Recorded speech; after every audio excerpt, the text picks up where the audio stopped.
მინის შემადგენლობაში სილიციუმი ვახსენეთ, უბრალოდ სილიკატები შედის მინის შემადგენლობაში, ეს გახავთ სილიციუმჟავას მარილები და სილიციუმზე მინდა რამდენიმე ანიმაცია შემოგთავაზოთ.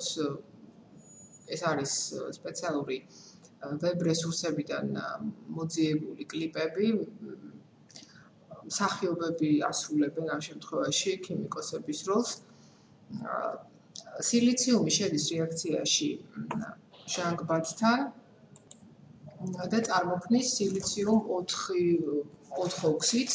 აი სწორედ ამ სილიციუმ 4 ოქსიდს ახლა ათავსებენ სამსინჯარაში. პირველ მათგანს დაუმატებენ წყალს, მეორე მათგანს დაუმატებენ მარილმჟავას და მესამე მათგანს ნატრიუმის ტუტეს. მაგრამ სამივე შემთხვევაში ჩვეულებრივ პირობებში რეაქცია არ შეინიშნება, ამიტომ სამივე სინჯარას გაათბობენ.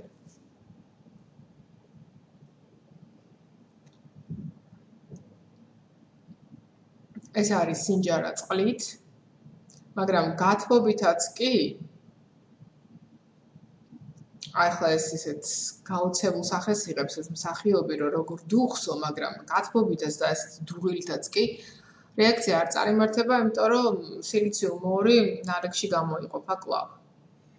ახლა ეს არის სინჯარა, რომელშიც მარილმჟავაა მოთავსებული და აქაც იგივე რეაქცია არ მიმდინარეობს.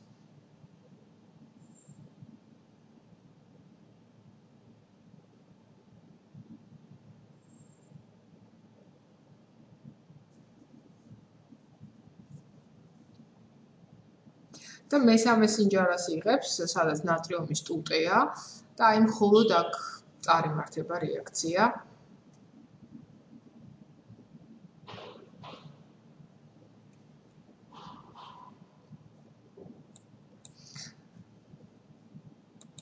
ნატრი 4 სილიციუმ 4 მიიღება და წყალი გამოიყოფა. შემდეგ კლიპში მსახიობი ამ სპეციალურ ზედაპირზე ათავსებს სილიციუმ 4-ს.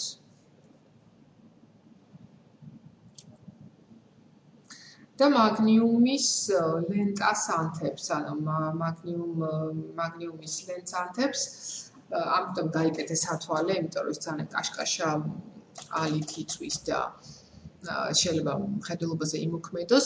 შემდეგ უკვე გახურება ამ სარეაქციო არის აღარ ჭირდება, იმიტომ რომ თვითონ უკვე მიდის მექანიკურად და გვაჩვენებს ახლა პროდუქტებს. ეს არის თეთრი ფერის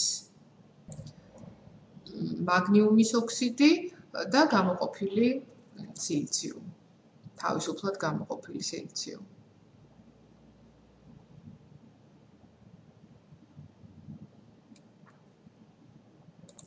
როგორც აღნიშნეთ უკვე, სილიკატები მინის შემადგენლობაში შედიან. ახლა თქვენ ხედავთ თქვენს ეკრანებზე კლიპს მინის წარმოების შესახებ.